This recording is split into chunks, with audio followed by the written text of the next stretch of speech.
Burger alaking na mapang-ubos ng sinaing. Sibak muna tayo ng bawang, tapos white onion. Sabay ihalo natin dyan sa giniling na baka natin. Gagawa tayo ng burger patty. Tapos lagyan natin ng harina, liquid seasoning, Lea and Perrins, paminta, tsaka onting asin. Wala kasi kung breadcrumbs kaya harina na lang ginamit ko. Tapos basagan natin ng itlog. Tapos halu-haluin natin mabuti hanggang magsama siya. Ayan, parang ganyan. Okay na yan.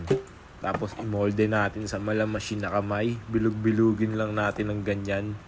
At okay na yan. Set aside muna. Hiwa naman tayo dito ng red tsaka green bell pepper. At sibuyas.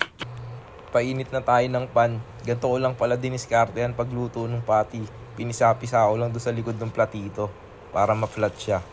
Boss, tignan mo pag binaliktad, hindi kumakalas. Ganyan ang burger ni Master. Gawa naman tayo ng sauce dito. Tunaw lang tayo ng butter, tapos lagyan natin ng harina. Tapos tubig, tsaka natin halu-haluin. Nilagyan ko na rin ng cream, liquid seasoning, tsaka Lea and Perrins.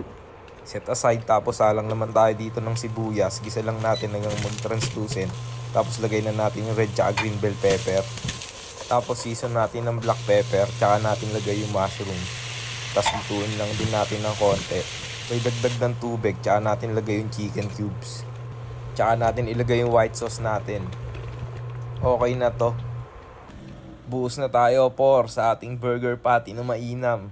Tignan mo naman, sobrang nakakatakam, umuusok pa. Napakadali lang, kayang-kaya mo din to.